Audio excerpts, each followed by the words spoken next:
Hey everyone, it's me, Dan from Lego Master 1378. Nowadays I'm just going by LM1378 on YouTube. And so here I have a cool little thing to show you guys. This is what I got at the Bricks in the Six 2023 exhibit in Toronto, Ontario, or rather Lego show. We basically did an exhibit, but it's a Lego convention. For those of you who don't know what a Lego convention is, it's basically 3.5 days of adult fans of Lego, AFOLs, coming together, putting on a show with a lot of really amazing mocks. That we all build mocks, my own creations. And we basically also during that time, there are several vendors that come out and that are intending to sell during the public days, but they also sell to AFOLs because as someone who, in my case, and as most other hardcore AFOLs that I know, kind of treat Lego basically like an art medium, we're always looking for more art supplies, always looking for more Lego to either collect or to build with, or both. And most of this is stuff that I bought to build with, so let's get right into it. These two here, I came to the convention with $200. This was the one thing. I got these two sets for $100. The one thing that I bought on card because I was out of money by the end of the convention, but I saw one of the vendors pull these two sets out. They're not 100% complete. I think this one's missing one of the pieces, and this is missing a torso for Pip and Reed in here. But these are just... It's Orient Expedition. It was one of my first Lego themes that I fell in love with back when I saw the Flash comics online as a kid.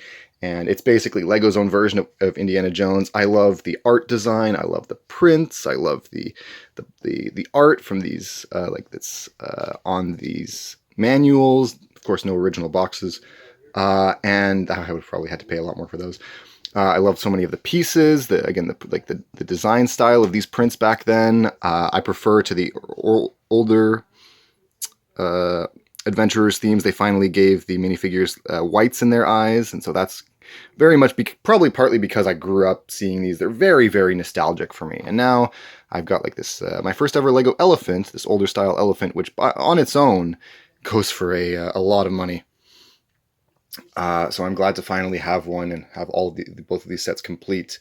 I want to use this elephant for a mock, but eventually I'll probably try to build these along with my two other Orient Expedition sets that I already have. I bought Tigara's Roar, I think it's called, or the Tigara set, the smaller set, new sealed in box last year at I think Brickworld Chicago, or maybe it was Brick Fair Virginia, one of those two in the States. And yeah, just because I love Orient Expedition so much, I want to have a little shelf just dedicated to Orient Expedition, and when I get tired of that, I'll probably revamp these sets and kind of try to put my own spin on it, because I'm a mockist. I build. That's what I do. So, yeah, basically, I'm just going to kind of be going through all this stuff, trying to be as quick as possible, because I've already recorded this video, and it wound up too long.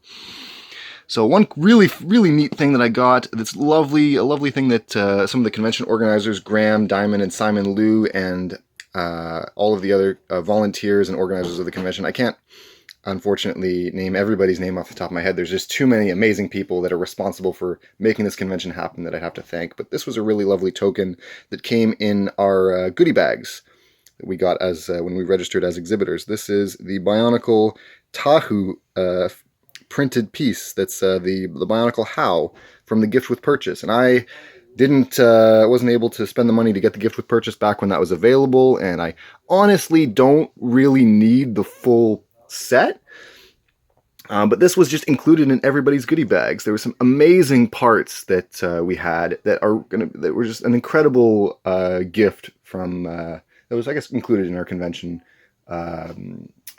ticket that we paid for as exhibitors. But just really incredible gesture by I believe I mainly have Graham and Simon to thank for this.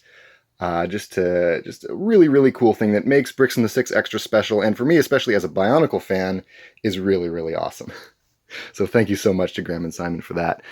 Another huge thanks I have to give out is to my friends in Rebelug, Andrew and Busker and Dan Barwegan, who let me display with them at their table, and I was hanging out with them for a lot of the weekend, and it was just a really great time. And Busker actually sold me for a really, really decent price a bunch of these 2014 style custom decaled Clone Trooper torsos. I'm a stickler for the old school 2014 Clone Troopers, like you see right here. I bought these two from another one of my friends from the convention. And I'm not a huge fan of the modern hybrid clone style, purely because I've turned into a bit of a Legends purist, you could say, who's more into live action. And even though I grew up with the CGI Clone Wars show, it's just not really my thing anymore. So I'm trying to focus on collecting realistic style figures to use in my mocks, just because that's the art style that I prefer for Lego figures. So here you got 10 501st Troopers, a Bly torso and legs, and a Cody torso and legs that I still need to actually shave down the hips for, because these hips are actually modified using a file so that the decals can bend properly, like the decaled legs can bend properly.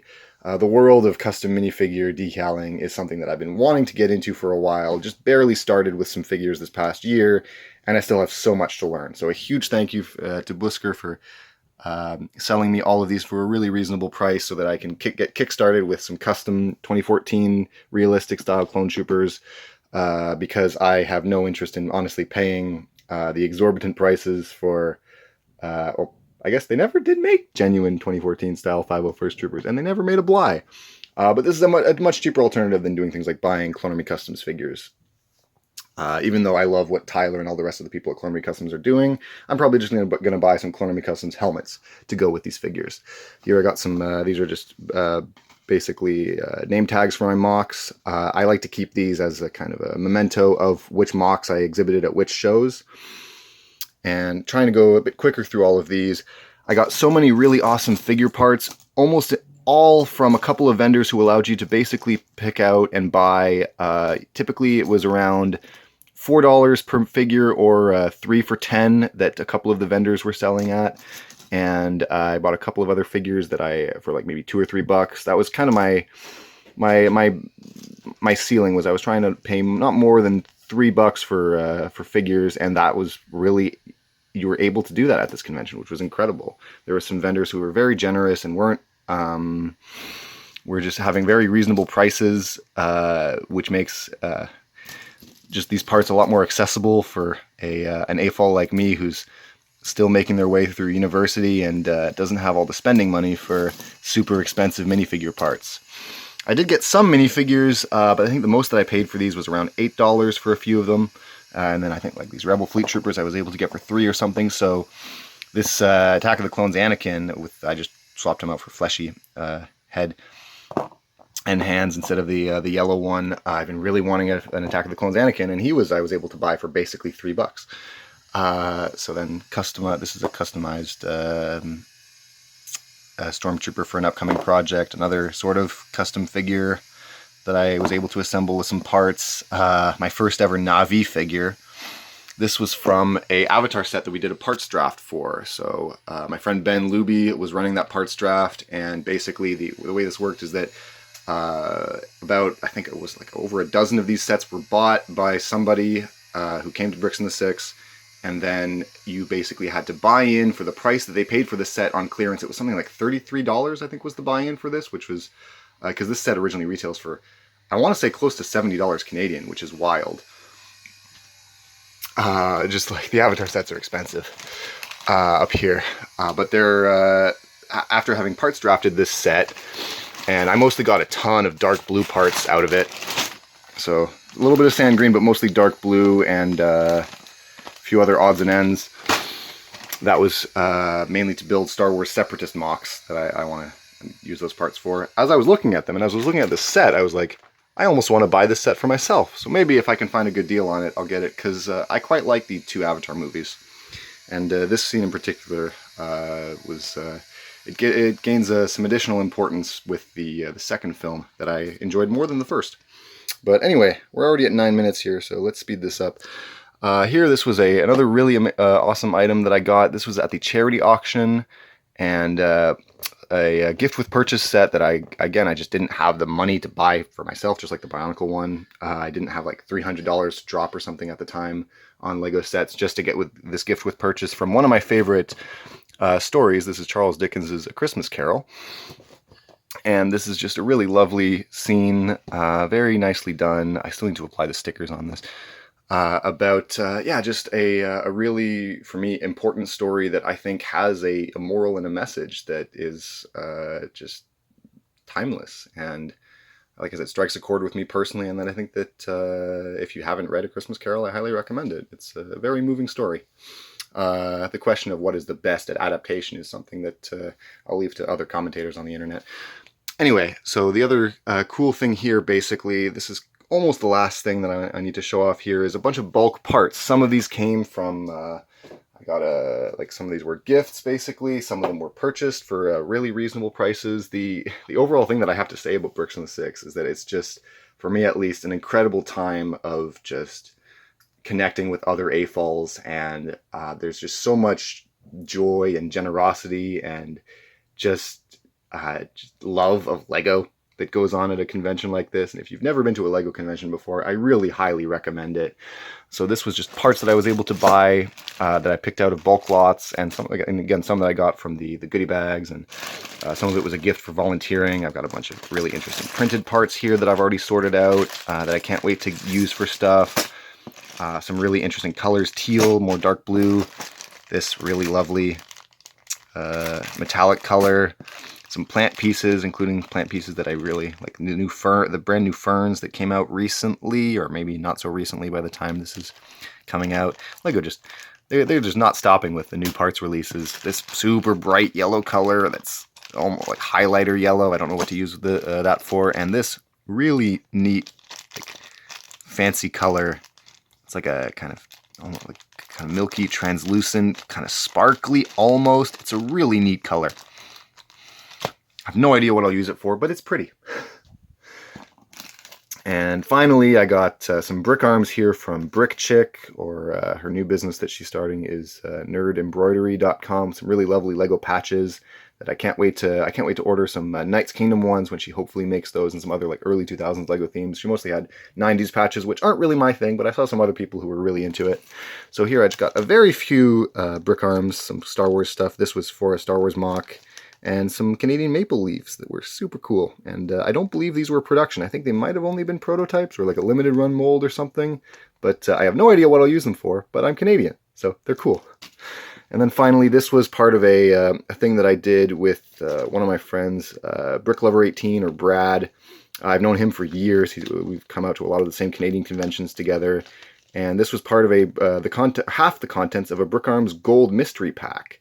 So I basically split it with him. It was like $20 from the Brick Chick.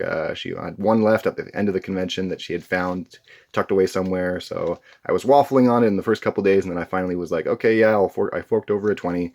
And I sat down with Brad, and we basically split the cost of it, and wound up splitting the guns that came out of it. So a lot of these are in colors that I can't really use, but they're cool and interesting. My favorite finds were probably this rifle. I believe that's an SMLE, not 100% certain. This chromed M21 sniper rifle, I believe that's what that is, which is crazy. I let Brad have the golden gun from this because I just don't really have a use for a golden gun. But the really cool thing is a silver Lewis gun, which I bought in like my very first Brick Arms order 10 plus years ago, and I traded away a long time ago. So it's nice to finally have that again. So, several of these are probably going to wind up getting traded away. I don't know what the heck to do with a glow-in-the-dark needler. But yeah, it was just a neat experience to finally open a Brick Arms mystery pack. The last thing that I'll have to say, basically, in terms of what I got, was two of these minifigure display stands. These are kind of neat. They're just basically, you've got this one right here that I used to display some of my Legends figures that I had brought, Star Wars Legends minifigures based on various video games and comics. No, video games and a couple of novels, actually, is what this is, but mostly video game characters.